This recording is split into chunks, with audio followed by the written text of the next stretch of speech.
On behalf of Cricket Australia, I want to apologise to all Australians that these events have taken place, and particularly to all the kids who love cricket and idolise the players. I want to also apologise to Cricket South Africa and South African fans that this issue has overshadowed what otherwise should have been a wonderful series. As the Chairman has said in his statement earlier tonight, we recognise that this issue goes beyond the technical nature of offences and various codes of conduct. It's about the integrity and reputation of Australian cricket and Australian sport.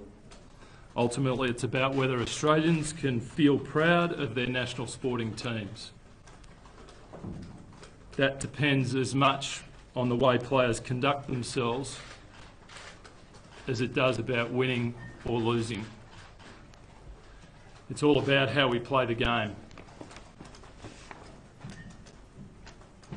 Earlier today, I received an update about the investigation being conducted by our Head of Integrity, Ian Roy. And in conducting his interviews, Ian was also accompanied by two ICC integrity officers. Whilst that investigation is not yet fully complete, preliminary findings have been considered and discussed by the Cricket Australia Board earlier today.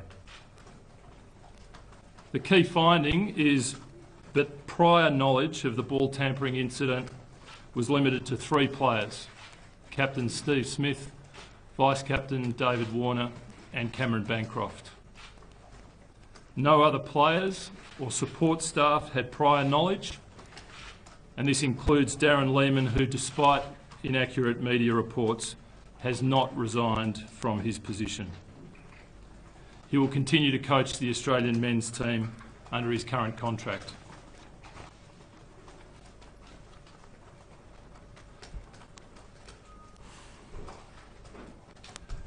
The players involved have officially been reported for breaching Cricket Australia's Code of Conduct under Article 2.3.5. The substance of the offence can be covered by terms, and I paraphrase somewhat from the article: conduct at any time that is contrary to the spirit of the game, unbecoming of a representative, harmful to the interests of the game, or brings the game into disrepute. Once the investigation has concluded, in the next 24 hours, sanctions will be announced and we'll go through the Cricket Australia Code of Conduct process, and I'll come back to that in a moment. All 3 players who have been reported will leave South Africa tomorrow. Their replacements in the Australian squad for the 4th test here in Johannesburg will be Matthew Renshaw, Glenn Maxwell and Joe Burns. Replacement players will arrive in South Africa over the next 24 hours. Tim Payne has been officially appointed captain of the Australian men's test team.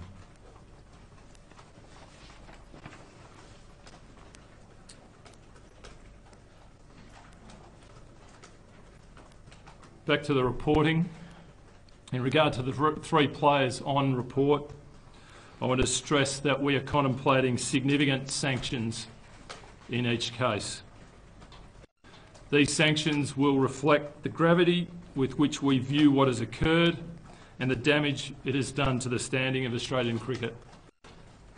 I fully understand the appetite for urgency for more detail. However, urgency must be balanced with due process, given the serious implications for all involved.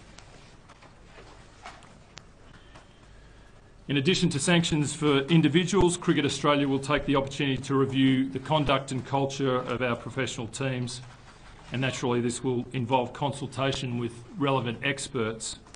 We'll have more to say about how this will proceed in the coming weeks. A clear focus will be on re-engaging with Australian cricket fans and the Australian public to rebuild respect and pride. I also want to place on record my strong support for the sentiments that ICC CEO David Richardson has expressed about the need to raise standards generally. I agree completely that the ICC and member countries, member boards, including Cricket Australia, need to define more clearly what is expected of players and then enforce the standards in a consistent fashion. And I agree that all member countries, including Cricket Australia, need to show more accountability for their team's conduct.